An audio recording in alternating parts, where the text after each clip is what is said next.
Because you've always taken such charge.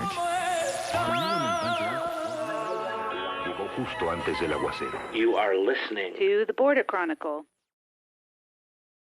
Hi, thanks for watching and listening to the Border Chronicle video podcast. I'm Melissa Del Bosque, co-founder of the Border Chronicle, and we're here today to talk about an issue that's largely been absent from national and mainstream media, and that's about the military now controlling about 40% of the U.S. Mexico border, which is now essentially considered a military installation. That means U.S. citizens cannot access those areas.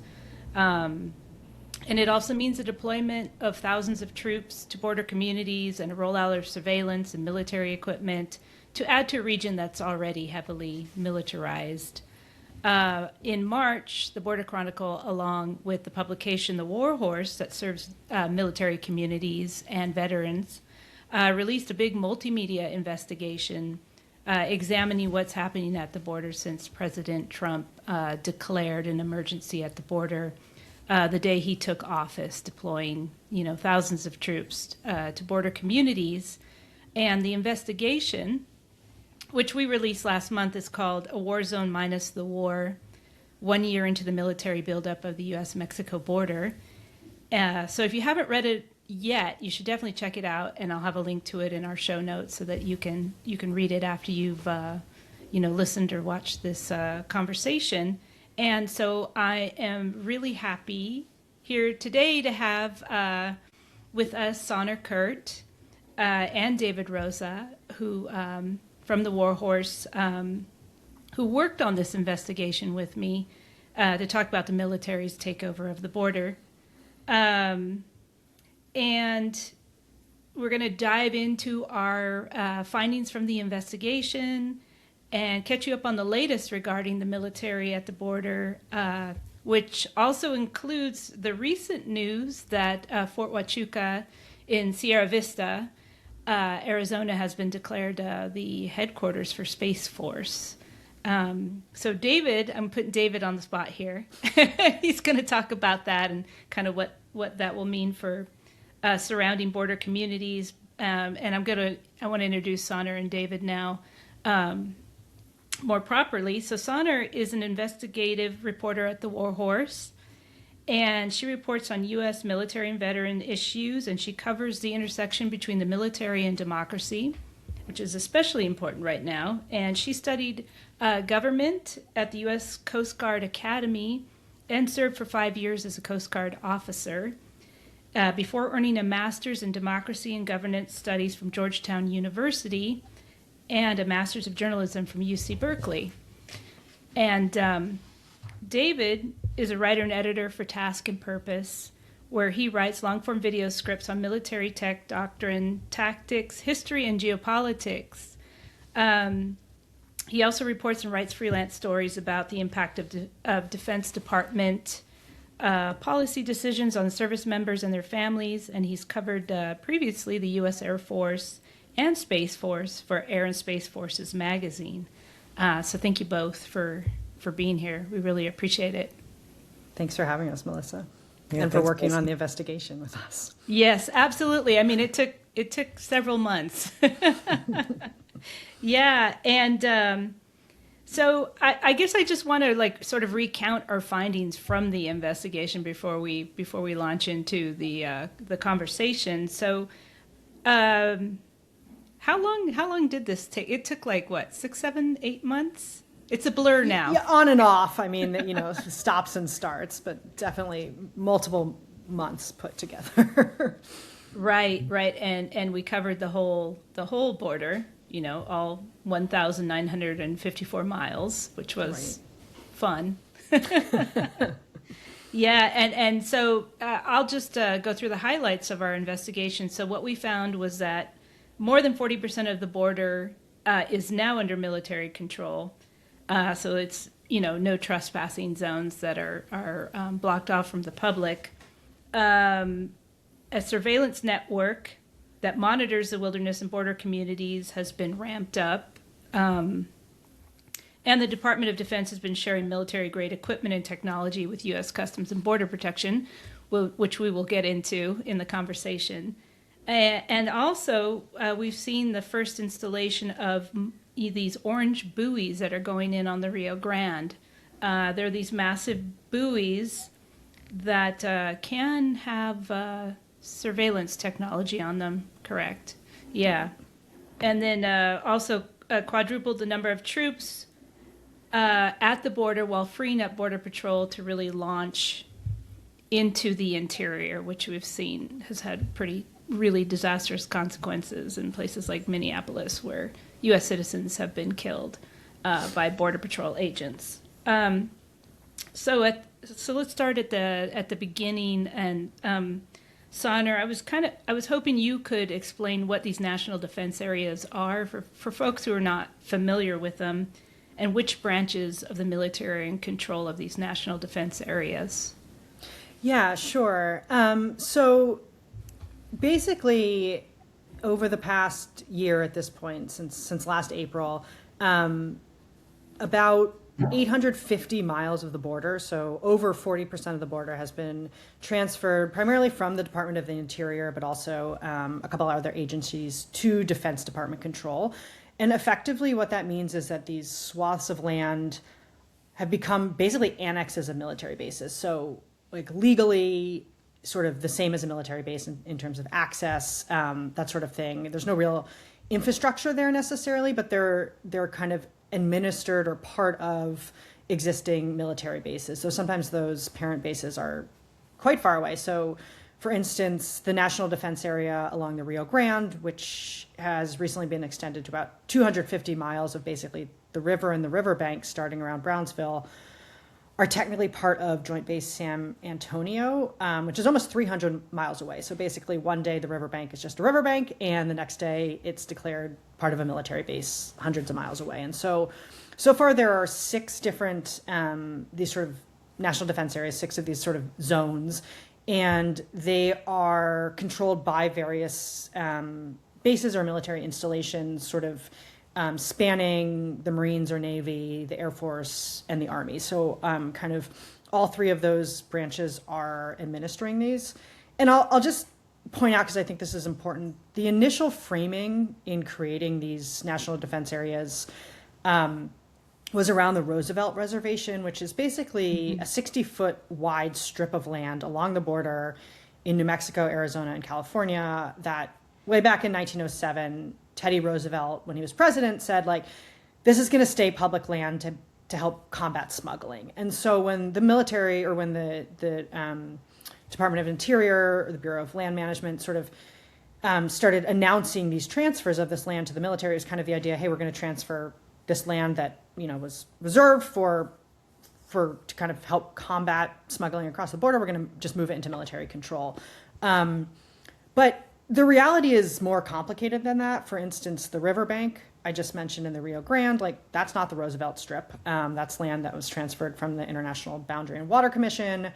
There are places in the New Mexico National Defense Area that stretch over 3 miles inland, so far wider than those 60 feet. So I think it's just important to kind of note that while there's a lot of sort of conversation around or framing around the Roosevelt Reservation, this has actually been a lot more, sort of a lot less clearly defined in terms of that precedent. So that's kind of what those national defense areas are. And it is confusing in Texas, right? Because most of that border is private land. It's not public like the Roosevelt Reservation. And I think what they're considering is these massive buoys down the middle of the river are going to be considered like the secondary wall, because at the same time, the administration wants to build a double wall down the entire southern border. Right. I will say there's a lot of confusion, not just in Texas along this, but everywhere. And I think that's really an important point because, for instance, like even in the military itself, if you go, the Joint Task Force Southern Border, which is we can talk about it, but the entity that kind of oversees the military's deployment at the border, they had a press release recently, sort of celebrating a year at the border, and they said that there have been 5 national defense areas. That's not true. There have been 6. Northcom, which is that task force parent unit, their own website says the national defense area in the Yuma area is about 138 miles long. But if you actually go look at the sort of land transfer notices in the Federal Register and map out what has been transferred, it's actually only about 60 miles long. So there's confusion even within the military itself. That we talked about this in the investigation, but I think in November, Mexican Marines removed signs declaring a national defense area on a beach in Mexico along the border. So there's just a lot of confusion overall around what these zones mean and where they are exactly, even sort of in military communication itself. Yeah, that's the crazy thing about reporting this, right? And I know, David, you had a lot of frustration too in meeting with military officials and trying to get information from them. The crazy thing is the military seems caught off guard by a lot of this too, because I think it's really being led by the White House, right? I mean, what was your experience, David, in talking to the military about this?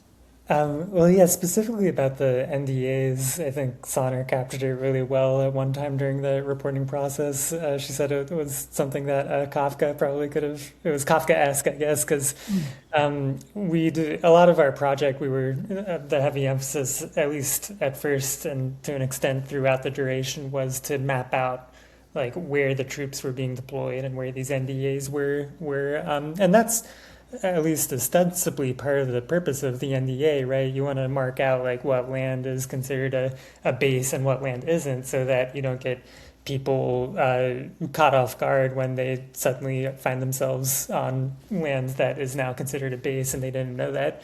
So you'd think that there'd be some transparency involved in trying to show where these NDAs begin and end, but trying to get answers to those questions was quite a maze-like experience. We'd started with asking Joint Task Force Southern Border, which oversees this mission, for maps. And at first they directed us to the individual services that run the NDAs. And that kind of like led a hamster wheel, like for the Army in particular, or specifically, the Army's Facilities Management Command pointed us to the Army Corps of Engineers headquarters, which pointed us to the individual districts and divisions that oversaw each of the areas encompassed by these NDAs. And then the individual districts, I think, just directed us back to Joint Task Force Southern Border, so start all over again. And then on the Marine Corps side, we were directed to, what was it? We were directed, at first we asked Marine Corps Air Station Yuma. They said they didn't have any maps, so we talked to Joint Task Force Southern Border again. They directed us to Marine Corps headquarters, which sent us back to Marine Corps Air Station Yuma. So it was a bit frustrating, and that kind of that was a common theme throughout the reporting process, was just the difficulty of obtaining information from all the various parties involved. You'd think it might be a lot easier, but alas. Yeah, I'm looking for the gray hair that you must have gotten, David, while you were trying to talk to these different divisions. And this may be, we may have solved the reason as to why the national media and mainstream media has not really covered this issue, because it is so difficult to get any actual data out of the military. I mean, they seem, like we said, they seem confused themselves. And Sonner, you came across this really interesting map in Columbus, New Mexico. And that was where I did some reporting with the community there about, how they were being impacted by, because Columbus is basically in the midst of the a national defense area. And you found this weird, like, patchwork of some land that was military, some that wasn't. I was wondering if you could talk about that. And yeah. So one of the sort of tough parts about not being really provided with maps is, so then we went to kind of the primary source, which is, movement of transfer of land between sort of government agencies federally ends up in the Federal Register. And it's based in this kind of complex mapping system called the Public Land Survey System, I believe it is, which maps public land into sort of like these plots with an alphanumeric code attached to each one, which was not like a system I had ever encountered before. So I sort of learned about that and figured out how to kind of like map out what the which kind of these parcels of land were being transferred. And like, you mentioned, Melissa, sort of the only land that could be transferred was public land, right? Land that's federally public land, so one federal agency transferring to another federal agency, which is the Department of Defense. But in reality, a lot of land, particularly like in the New Mexico National Defense Area, which really extends beyond this 60-foot reserved reservation or 60-foot strip reserved along the border. A lot of that land, some of that land is public, some of it is private, some of it is state, and so if you kind of map this, and there have been some other groups that have kind of worked to map this, and you zoom out, it looks like kind of everything south of, I think it's Route 9, is that right? In New Mexico, between the border, has been transferred to the military. But when you zoom in and you really look at what in the Federal Register has been transferred, it's, a couple square, maybe a square mile here next to a mile, a square mile that's privately held next to a square mile that's still in state control. And so it's this very confusing patchwork where if you were just kind of walking around there or driving around there, I really don't know how you would know whether you are on military property or not. And like you said, this town, Columbus, is, an American town where U.S. citizens live. Yeah. And kind of if you go to the outskirts or kind of go between there and the border, it would be very difficult to tell if you're trespassing on military land or not. Yeah, for this investigation, I drove from Santa Teresa, New Mexico, there at the port of entry, near El Paso, all the way to Columbus, just to see what it looked like. And between Santa Teresa and Columbus, there were surveillance towers, and there was an aerostat balloon. There was a lot of surveillance. And then also they, in these national defense areas, they put up these signs, very, very wordy signs that say, this is well, we have a picture of it in the investigation, but you're not allowed to cross that sign into that property. You're not even supposed to photograph the sign, I believe. Or it says make representation. So it's basically saying don't try to map this, which is like David said, if the purpose is to, if you don't want people trespassing on military land, presumably you would want those demarcations sort of clear, but they're not. Yeah, so you see a lot of those signs leading up to Columbus, and then after you pass through Columbus, you don't really see them anymore because you're starting to head north on Highway 9, but there is like a license plate reader now at the entryway into Columbus, and I spoke to the mayor there, and he said, we haven't had any conversations with the military. We don't really know what's going on. And, somebody from the Chamber of Commerce said the same thing. The communities that we've talked to up and down the border say, we've basically not had any conversations with the military really about this or what it really means for us. So everybody's kind of left in the dark. And one of the, and you talked about this, about the, closing off access to all this public land without really a conversation in Congress or with local elected officials or communities. This has just happened, and this is because Trump declared an emergency at the border the day he took office. And so we've seen and I'm just reading, this is from our investigation, they've cut off the Pacific Crest Trail. Can you talk a little bit about access that's been lost? Yeah, there's a lot of this land is land that hunters have used, that hikers have used, that, people just kind of use for recreation. And there are now, for the most part, sort of through these military bases that administer it, you can kind of apply to get a permit to go, use that land. But that, that's a bit opaque, more or less sort of depending on the base, right? And it's not the same with all the bases, what the process is. It's not an immediate turnaround. And with the Pacific Crest Trail, for instance, that, you can hike from that trail goes from the Mexican border to the Canadian border, and the kind of terminus, I guess, depending on which way you're hiking, or the start of that hike is now effectively a military base. And there's, a little gray kind of monument that marks the trail head, and people used to kind of like touch the wall. It's like, you touch the border and then you hike north and you get to the Canadian border. And it took a lot of back and forth to sort of like have, for Pacific Crest Trail hikers to be able to say like, okay, well, you can still kind of visit the monument, but you certainly can't touch the fence anymore.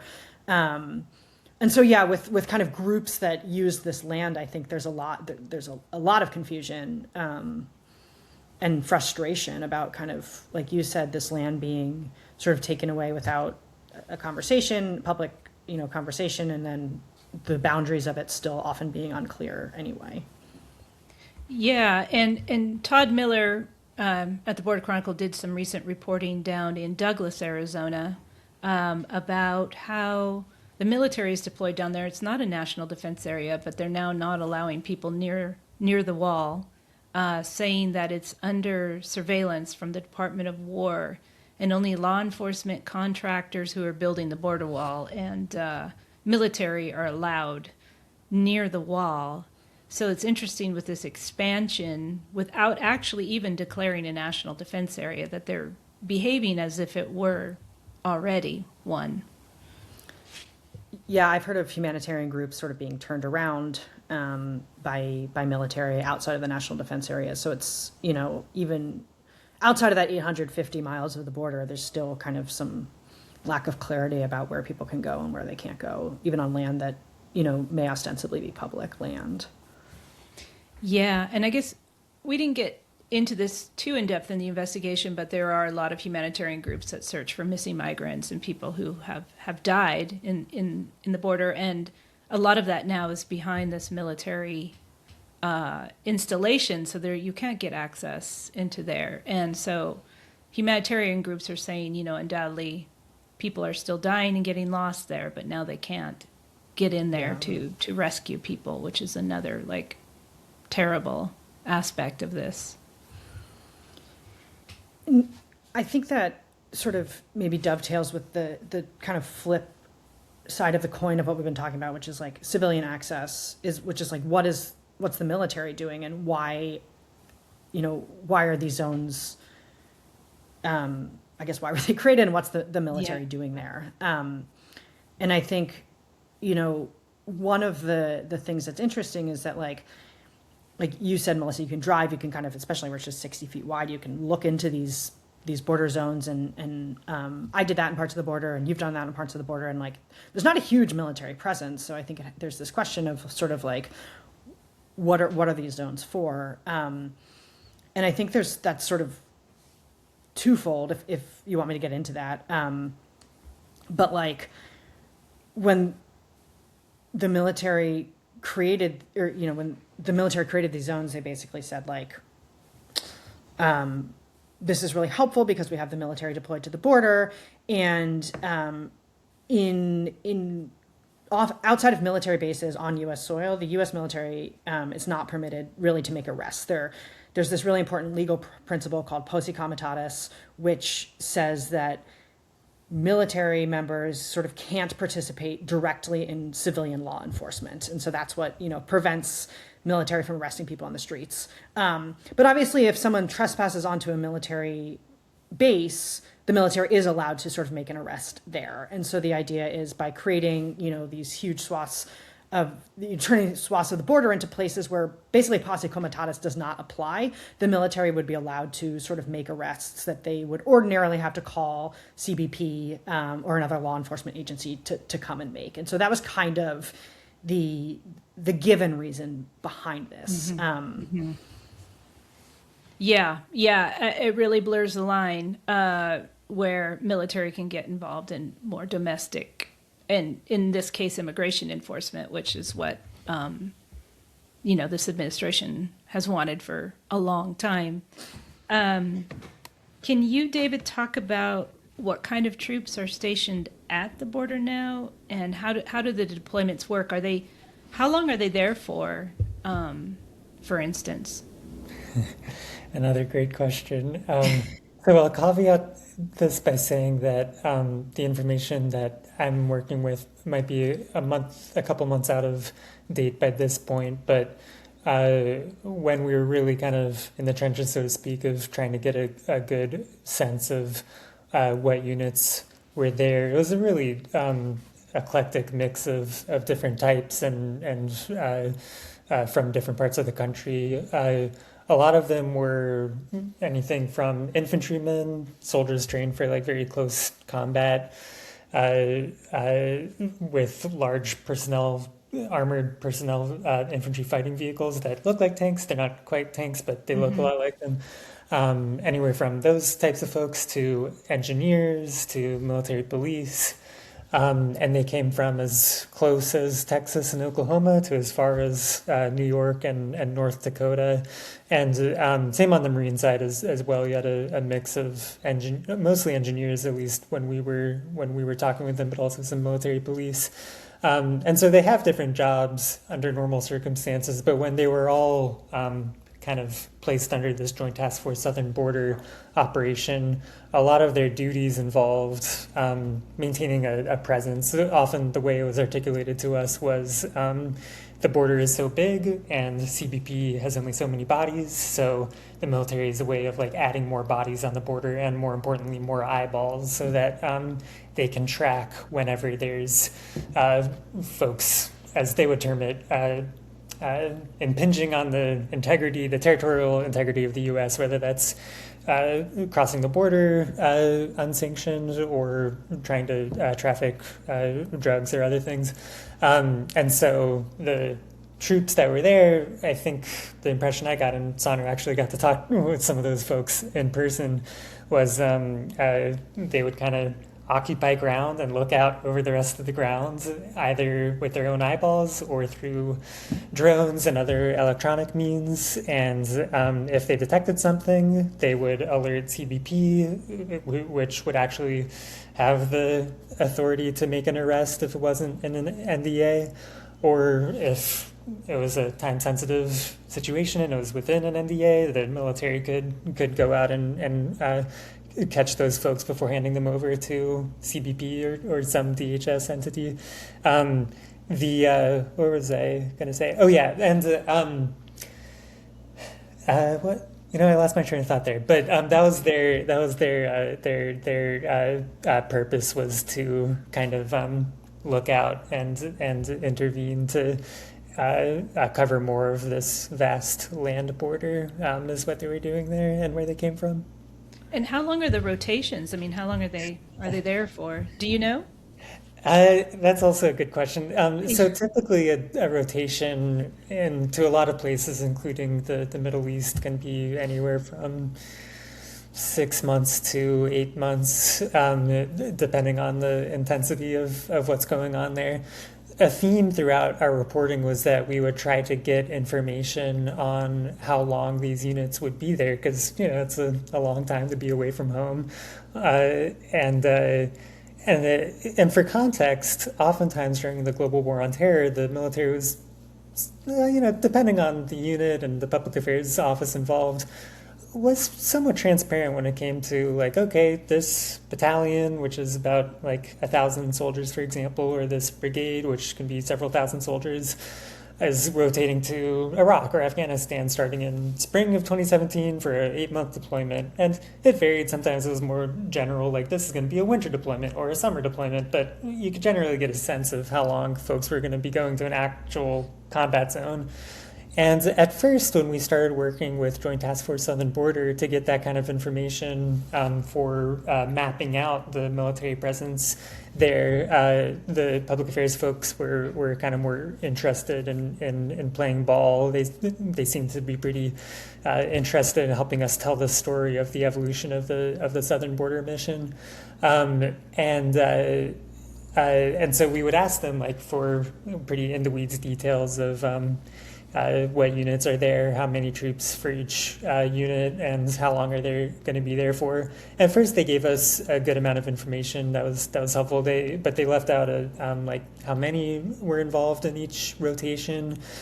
And as we kind of pressed forward with more follow-up details, asking for more granular information, either their policy changed or maybe they got sick of us, and became sharing. They became a little bit more guarded about sharing pretty basic information, like whether or not the units that had been deployed back in March or April of 2025 were even still there or not, which was what we wanted to know in case, just to like present an accurate picture of who was there and who wasn't. And over time, it became more and more difficult to get really basic information, and the whole their concern about operational security seemed to grow more and more to the front of their minds, where they were less interested in providing this kind of basic information. And there are valid operational security concerns whenever the military is involved, but it just doesn't. They never gave us too much information about what exact threats they were concerned about, which makes sense, I guess, if you're concerned about operational security, but it doesn't seem to, the threat picture that they seemed concerned about didn't seem to match up with what Sonner was seeing on the ground, which was, it wasn't as if Marines were getting shot at every day. At least that's the impression I got. And a lot of times folks were pretty bored. So I'm not sure how severe the threat was that we couldn't get more information on federal troops, again, being deployed to U.S. soil to assist with what is, in the end, kind of a bit more of a domestic issue than a war issue, in my opinion. So anyway, it was a bit perplexing as to why it became such a challenge to get that information, but the reason that they gave was operational security. So. Yeah, I mean, they're telling folks in Douglas that it's because of Operation Epic Fury, the war in Iran, is why they can't go near the border wall. So they're using that as a reason. I think, Sandra, you were going to say something. Sorry. Oh, just one addition to David, sort of roundup of who's deployed down there is, I say this as a Coast Guard veteran, is the Coast Guard has a huge presence now too along the Rio Grande. And one thing that's interesting to me, we were talking about sort of blurring missions and the lack of transparency. So just for folks who don't know, the Coast Guard is a branch of the military, but it falls under the Department of Homeland Security instead of the Department of Defense. And so, again, in some of their public-facing information, Joint Task Force Southern Border counts the coasties who are deployed down there among the troops they're working with.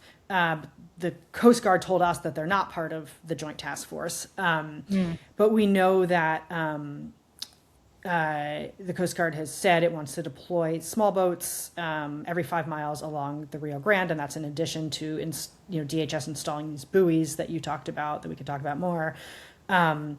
And a lot of these Coast Guard members are reservists, so kind of weekend warriors who serve typically 1 week in a month, 2 weeks a year, are getting deployed to the border. And I talked to a number of them who said that they were deployed to the border on one set of orders, and then when they got there, it was converted to a longer deployment. And so, that's obviously really hard, particularly if you're not even kind of a full-time service member. Obviously, that's what reservists sign up to do. You can be, activated and asked to serve. That's part of the deal. But it is really hard on your family when you have a sudden deployment, sort of a lack of transparency maybe about what you're doing, and then even more lack of transparency about how long you'll be there. And just one quick detail that I liked is that the coasties who are kind of driving boats along the southern border, when they're deployed, they're wearing sort of desert camo, which is something that the Coast Guard usually only wears in the Middle East. Typically, they wear a blue operational dress uniform. We asked the Coast Guard about that, and they just said that was, the camouflage was the authorized uniform. But I think when we're talking about political theater, there's an interesting detail. Yeah, and I think we have a photo of a Coast Guard member patrolling the Rio Grande in like you said, full camouflage fatigue with heavy artillery. It looks like you're in the Strait of Hormuz or something. And you brought up this fact in the Coast Guard folks that you've spoken to, that they were told they'd be down there for a certain amount of time, and then they got there and the mission was much longer. How long are they having to stay at the border now? So I I will say, like, this didn't end up in the investigation, so some caveats here with, but just talking to some folks, I've heard, 6 months to a year. And we know for, the Army and Marines under Joint Task Force Southern Border, same, like some of those guys, 6 months, 8 months. But like David said, it was hard to get a lot of clear information, and there are a lot of units down there. But they're not short deployments. These are, combat length deployments. Yeah, and what we did report on in the investigation is a lot of this seems hastily planned and not well planned. So we were finding that troops were having to stay in hotels and being crammed into these rundown barracks that were in horrible condition. I mean, that was some of the findings for the investigation, right? Is like just the conditions that soldiers are having to stay in are substandard. And now we're seeing, images of like the food that they're serving in the Strait of Hormuz to the troops, where like there's not enough food, for the troops. Was that kind of your finding in talking to folks? Yeah, I think it's it's a military deployment. There's between 10 and 11,000 kind of troops at the border at any one time now. Previously, and we should say, like, military troops at the border, particularly National Guard, is not new. I want to be clear about that, as Melissa and you and your audience well knows. But before kind of Trump declared this emergency, there were about 2,500 guardsmen deployed down there. So, it's quadrupled the number down there, which is a big influx of people. And so, there are a lot of military facilities down there, but they're not necessarily used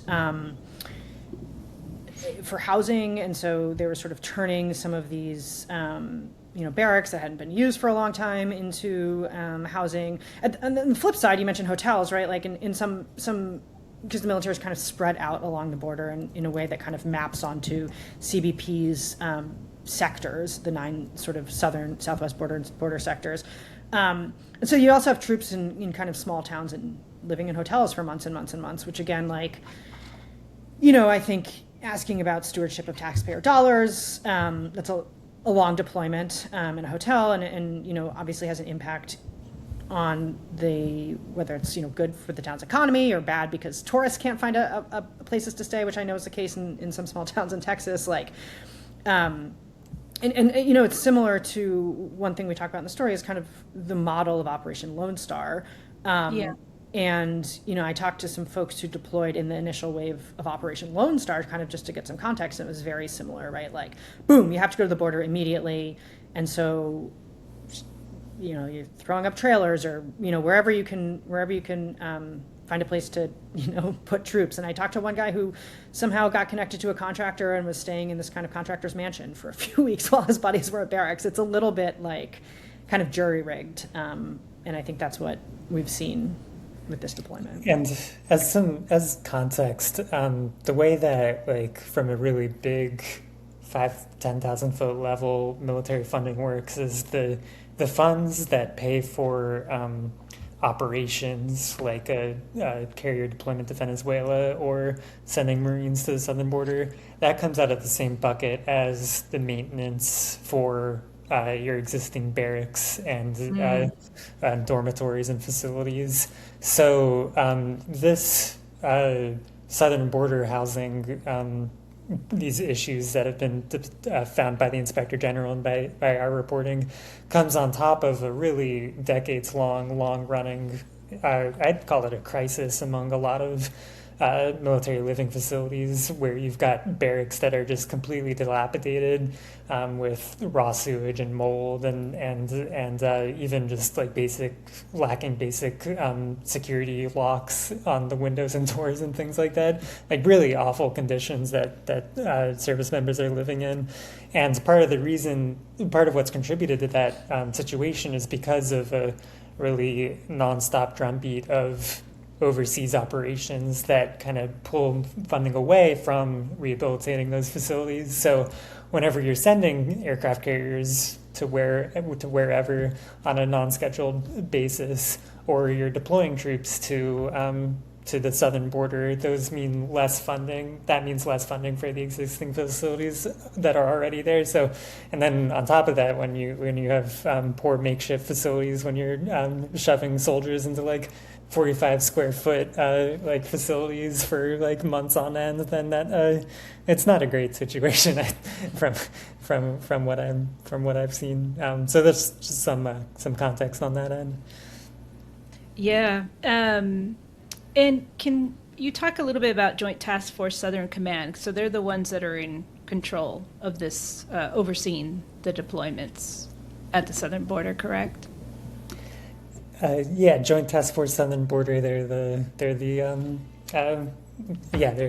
overseeing the operations. But it was surprisingly difficult sometimes to get information from them about the deployments. You'd think that the organization overseeing this operation would like have a good list somewhere about what units from which services were coming and going and when, but they often had to direct us to other services to get that information, which was surprising. But that's just a caveat from the reporting process.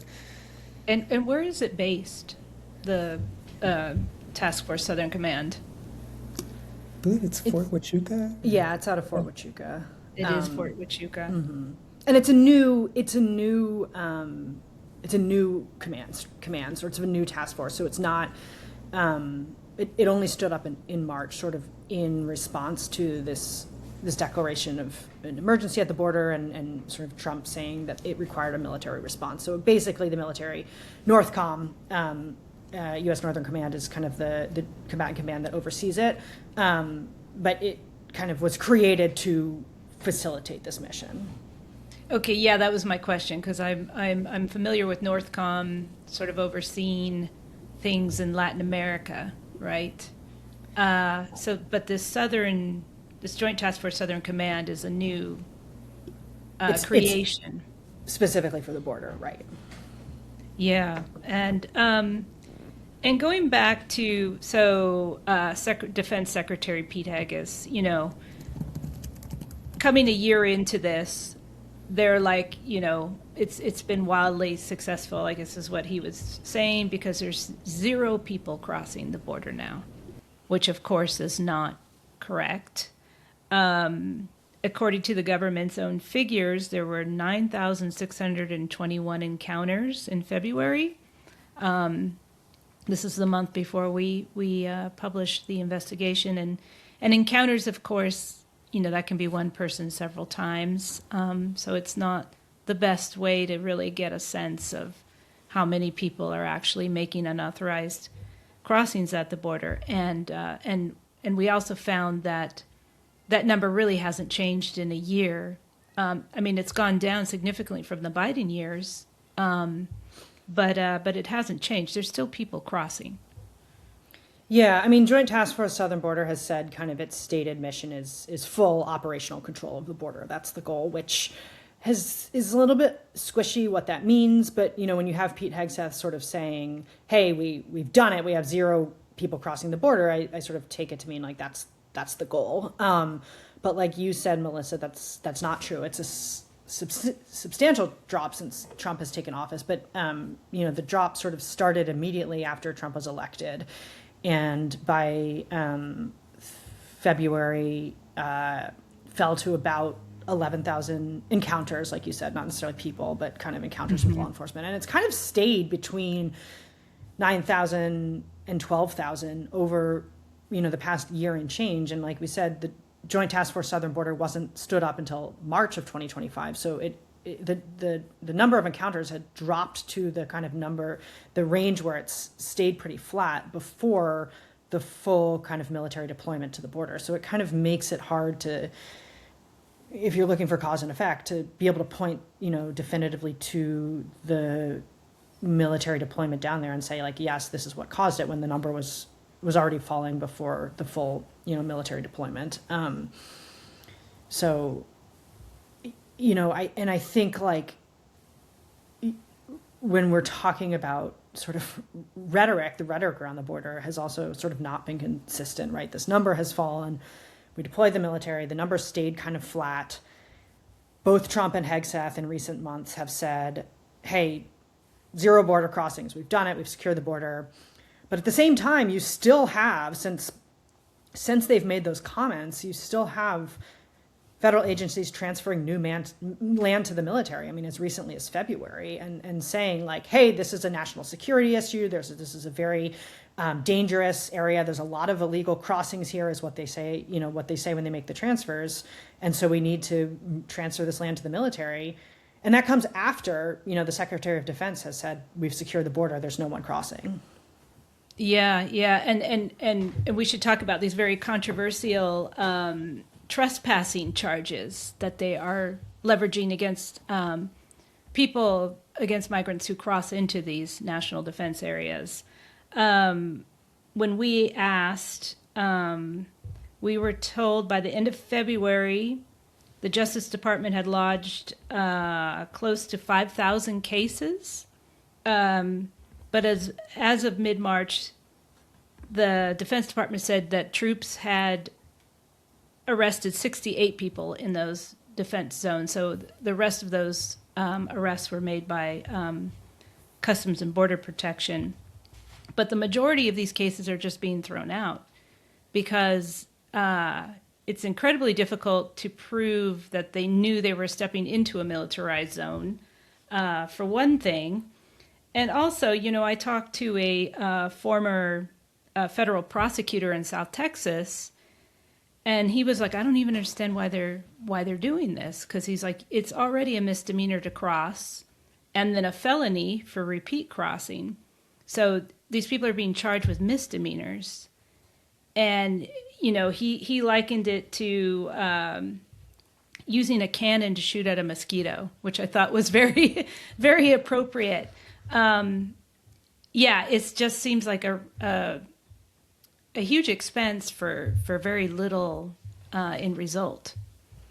Yeah, I mean, when we say, the stated reason for these national defense areas was so that the military was kind of empowered to patrol and make arrests. If they've only made about 68 of these close to 5,000, some people had more than one charge. It wasn't 5,000 arrests, but thousands of arrests, and the military has only arrested 68 people. It's clearly not.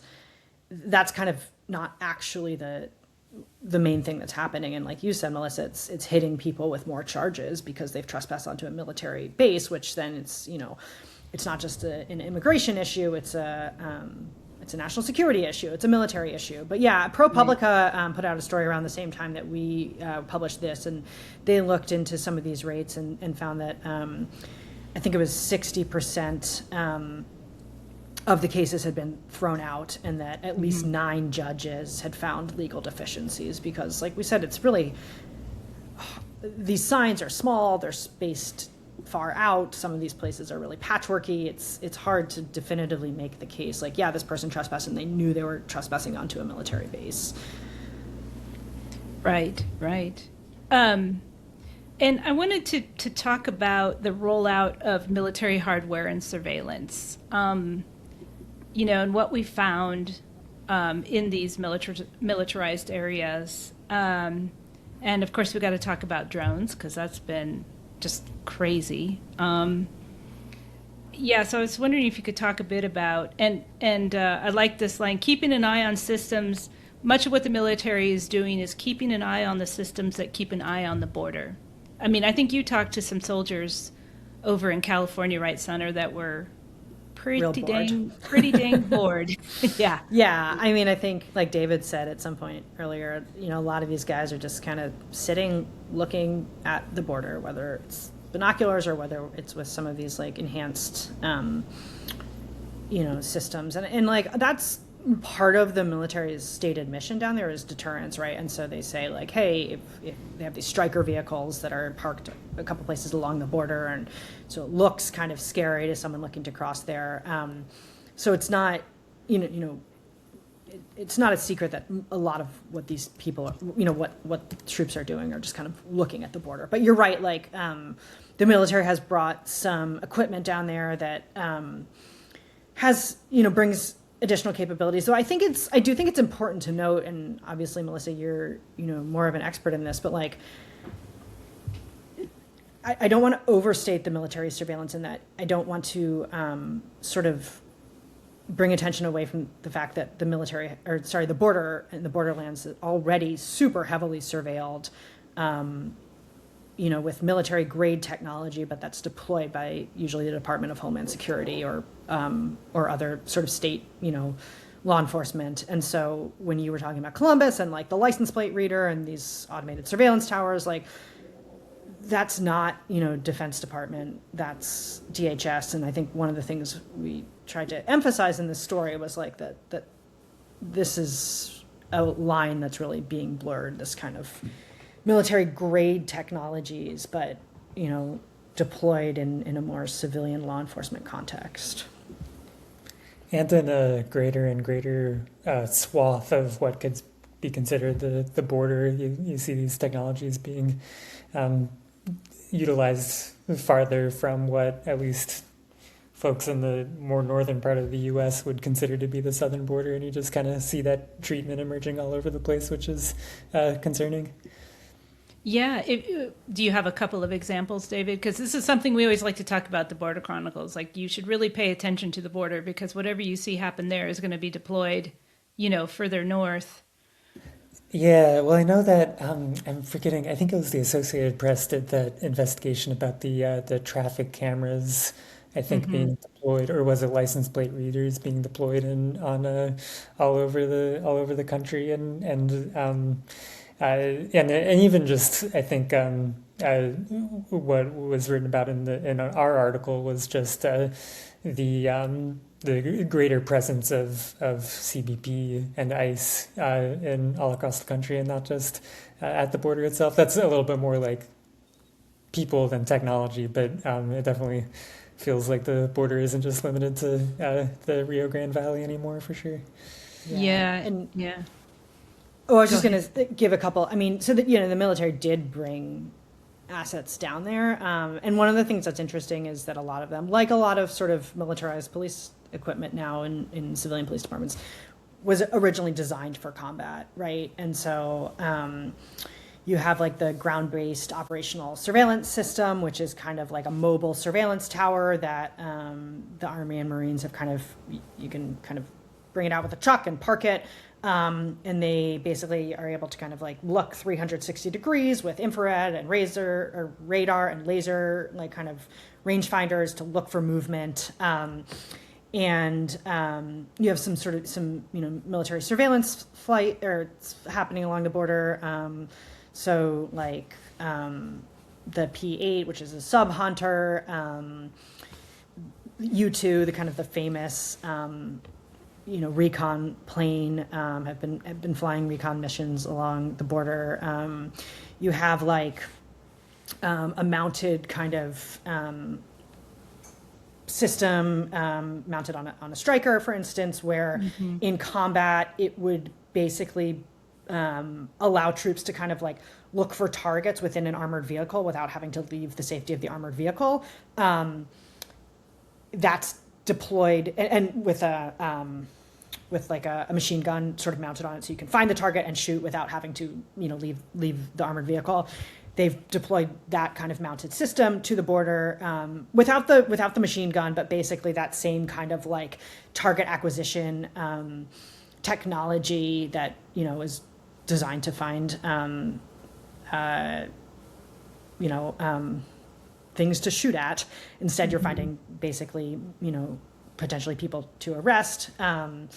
Some various different radars that were designed for combat to figure out the source of like kind of where like an incoming missile came from. A couple other ones that are kind of used in anti-drone operations down at the border.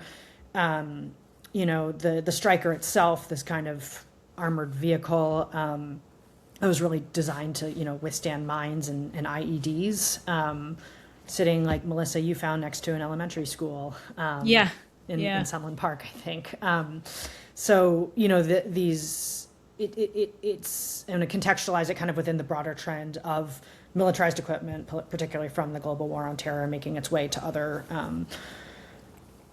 other sort of uses in a more civilian domestic setting, and like certainly that's happening at the border now as well, obviously.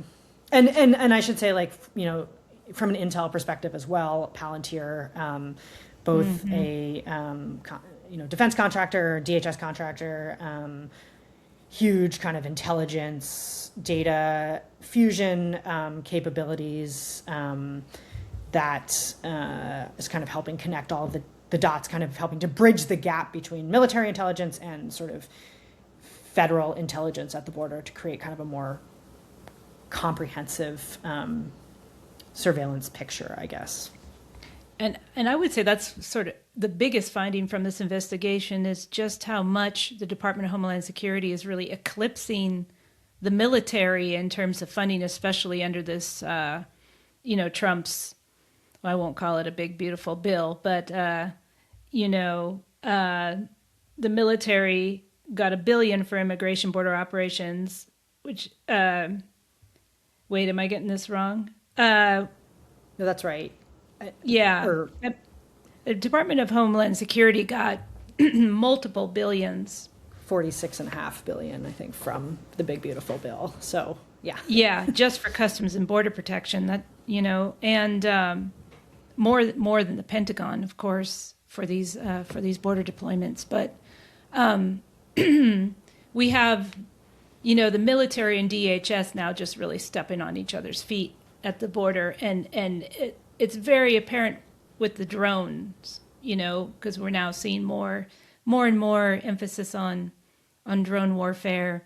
And we had this recent incident in February where they shut down the airspace around El Paso. I was with some folks from El Paso at a journalism conference in Miami, and they all had to scramble to cancel their flights and try to figure other ways of getting home because the airspace had been shut down. They couldn't fly home.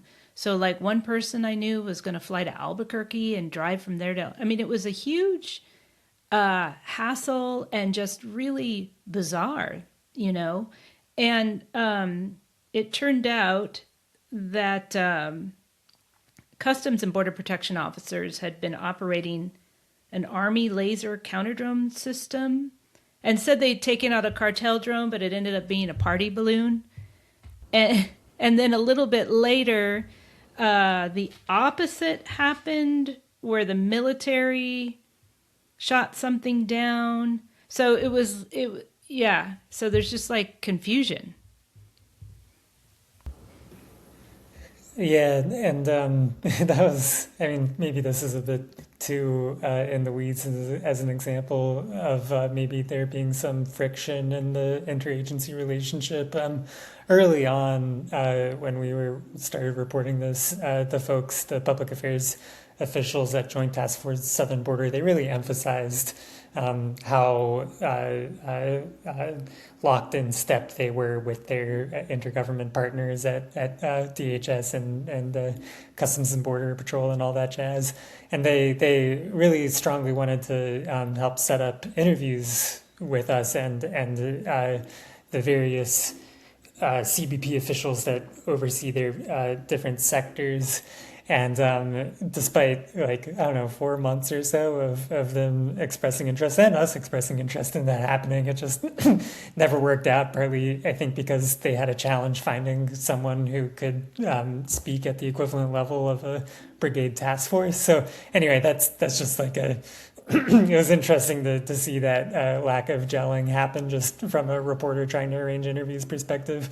But with the drones specifically, one person I talked to said that on the one hand, this was like Melissa, as you mentioned, drones are such a big thing in modern warfare that the U.S. military really wants to modernize its solutions to defeating these threats, whether it's a small loitering munition that can just buzz over at like 15, 20 feet of altitude, and how do you destroy that threat without a super exorbitantly expensive missile, or if it's a enemy drone that's just trying to gather information. And so the military is pursuing all kinds of radio frequency, microwave, laser, high-tech gadgetry to defeat these threats, but it's a challenge. One person who served on the border told me it's a challenge figuring out how to do that in a non-combat situation. Whenever the military tries to do a new radio frequency type thing, at least in the continental U.S., there often has to be like layers of approval with the FAA and other agencies that kind of oversee that spectrum of communication and navigation to make sure there aren't disruptions like the one you experienced with El Paso. So anyway, that's all of this is to provide context to say that, that's not great that that's happening. The person I talked to said how difficult it is to try to figure out how to use those systems in a non-combat environment. Yeah, and I've written about Border Patrol culture for a long time, and they've always thought of themselves as being like the military, but they lack the training or discipline. I mean, you saw the, fiasco in Minneapolis where Border Patrol agents killed a U.S. citizen, and this is how they have operated in the borderlands for years. And now they've just been given this unfettered power and all of this money, so it's going to be very difficult for the military to try to work with them. And it's also a highly politicized agency. I mean, during the first Trump administration, there were 4 or 5 secretaries. We're now on our second, and there will be more, I'm sure. So it's it's just an agency that really lacks any kind of discipline or oversight. Yeah, I think, any kind of joint operation where you're bringing together people or teams from different organizational cultures or different cultural contexts obviously has challenges. And like we heard, from people who are serving or have served at the border about friction with Border Patrol agents and the opposite as well, right? This is Border Patrol mission has been in the border for a long time, and I think to suddenly have 10,000 troops come down and say we know how to do it better, or I think there's friction that goes both ways there, and that's just kind of another challenge with a lot at stake, including civil liberties. Yeah, and I wanted to ask you, David, about Space Force, because I know you've done some writing and reporting on Space Force. So we've had a couple of announcements here in southern Arizona that there's going to be a Space Force mission at Davis-Monthan Air Force Base in Tucson, and now the headquarters at Fort Huachuca. And I'm wondering, what does Space Force do exactly, and what kind of impact will this have on surrounding communities? I know one person was asking about water usage and stuff like that, electricity. Do they require a lot of resources, and how will this impact surrounding communities, do you think? I'll take a stab at that. And anyone who's listening or watching who doesn't know what the Space Force does, don't worry, you're in good company. A lot of folks still aren't quite sure what it does, and that's in fact a routine challenge that the Space Force has been trying to address for years now. I guess to start with the big picture of what Space Force in general does. So space, as of this moment, the military is working on other ways to use space, but as of this moment, its primary utility is that it's just an unmatched high ground for seeing what's going on the planet, on the surface. And so that could be anything from detecting missile launches, because when missiles are launched, they create a lot of heat and light. And so that can be easy to spot from space if you've got the right satellites watching. So whenever there's missiles being shot in the Iran conflict, for example, there's a good chance that Space Force is able to detect that launch and tell the people we need to know in the rest of the Joint Force or with partners, hey, there's a big can of really bad stuff coming your way. That's one example. Another is just keeping an eye out on what could be considered the battlefield in general, providing intelligence, surveillance, and reconnaissance data to the rest of the force. And then on top of being and I guess a way to encapsulate that is the official Space Force song starts with, I think the lyrics are, "We are the mighty watchful eye," which can be kind of creepy depending on who you ask, but that's a good encapsulation. I didn't know there was a song. Wow. Oh Can we yeah, look all this the up on, services is it have on it. YouTube? Oh yeah, I'm sure you can find it on Okay. YouTube or all the things. But yeah, that's the first line. And even though like depending on who you ask, it might be a little bit Big Brother is watching. That I think is a good encapsulation of one of their primary missions is to be kind of like the first eyes and ears for the rest of the force. Mhm. And there's also other missions like everything the in fact most of the Western world uses to figure out where they are, position, navigation, and timing, the stuff that powers your GPS, whether you're trying to drive to a Safeway or trying to drop a missile somewhere. A lot of that depends on the satellite infrastructure that Space Force oversees and protects. And same with communication satellites. Definitely, at least on the military side, they depend on communication, secure comms going through Space Force assets overhead. Now, of course, the U.S. military isn't the only one to realize that orbit is a really important space for using these kinds of things. So you've got other countries like China and Russia who are trying to develop different capacities for disrupting either the satellites themselves or the connections, the data connections, tethering them to Earth, or the ground control stations where space satellite operators oversee these assets. And so there's kind of a game of chess in the electromagnetic spectrum and the cyber spectrum for like how to protect those assets. Anyway, so that's a huge nutshell, I guess, of what Space Force does up there. And it's kind of hard to grasp because like you can't really go to an air show and see like satellites or anything the way you can for the Air Force. Yeah. So it's difficult for people to connect with, but the things that they deal with affects us in everyday life. And even if you just leave this spiel with the GPS example, that's probably all you need. Okay, so that's what the Space Force does.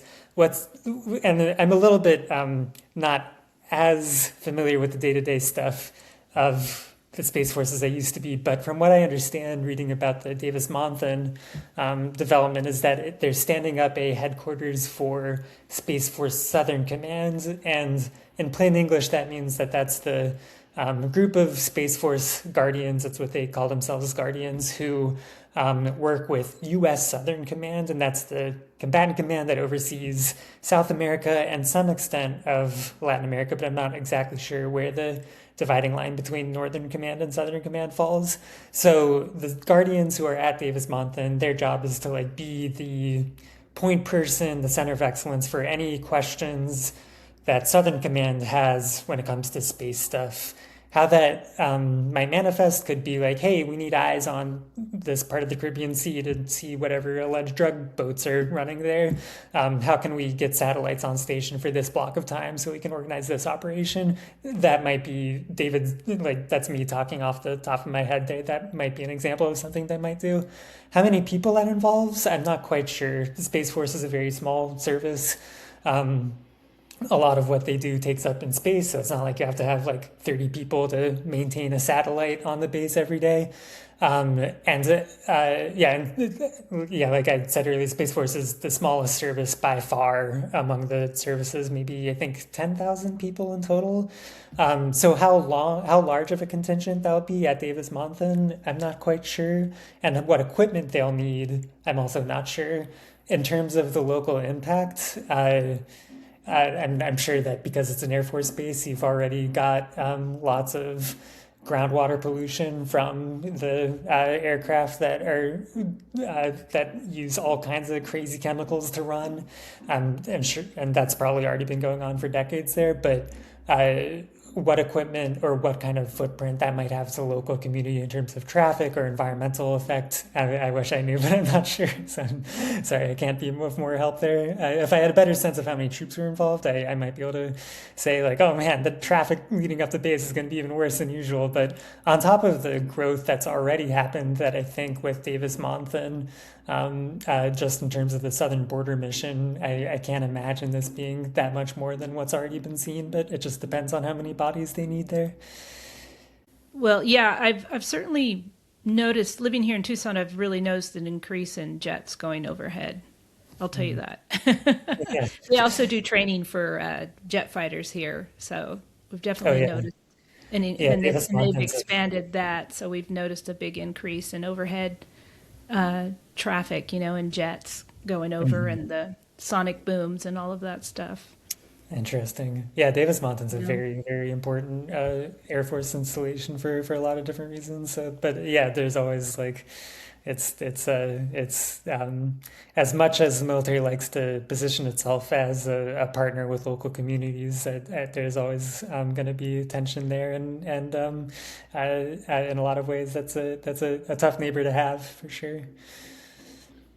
Well, I want to thank you both so much for joining us for the podcast and talking about the investigation. And yeah, it's just been a really interesting conversation and I think very informative. Thanks for having us, Melissa, and for co-publishing. I think it's good. A lot of our readership is obviously military oriented, not entirely, but and so expanding our reach to an audience, who actually lives in the community where the military is really important. So we appreciate your partnership. Yeah, absolutely. And thank you, David, also. Yeah, thanks Melissa for having us and for working with us on this publication.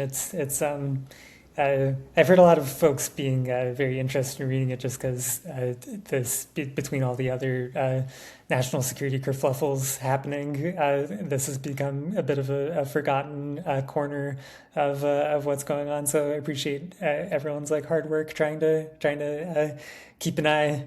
Just like the Space Force keeps a watchful eye on everything else, we can keep a watchful eye on how our taxpayer dollars are being spent and where our military is being used to carry out policy objectives. So anyway, thank you guys for working on this too. Yeah, and for folks who are listening or watching the video podcast, I'll link to the investigation so you can read it if you haven't yet. And I'm going to link to that Space Force song, and please tell me that it's not sung by Kid Rock. I don't think so. Not yet, at least. We'll I would not be surprised if it were. Yeah. So we will check out the Space Force song. I'm very, very, very curious about that. Yeah. Well, thank you guys so much. I really appreciate it. Thanks, Melissa. Thank you. Yeah. All right. Take care. Thanks for listening to the Border Chronicle podcast. A big thanks to Sonner Kehrt with The Warhorse and to independent reporter David Roza for joining me today to talk about our latest investigation, which you should definitely check out if you haven't read it already. I'll put a link to it on our website and in the show notes, along with the theme song from Space Force. You've been warned. This podcast episode was edited by Jose Olivares, and if you like what you're hearing, please consider rating us on your favorite podcast platform. It'll help others find our show. You can check out more of our work at theborderchronicle.com. I'm Melissa Del Bosque, co-founder of The Border Chronicle. See you next time.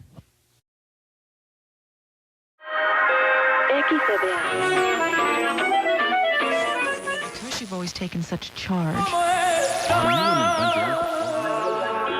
Justo antes del aguacero. You are listening to the Border Chronicle.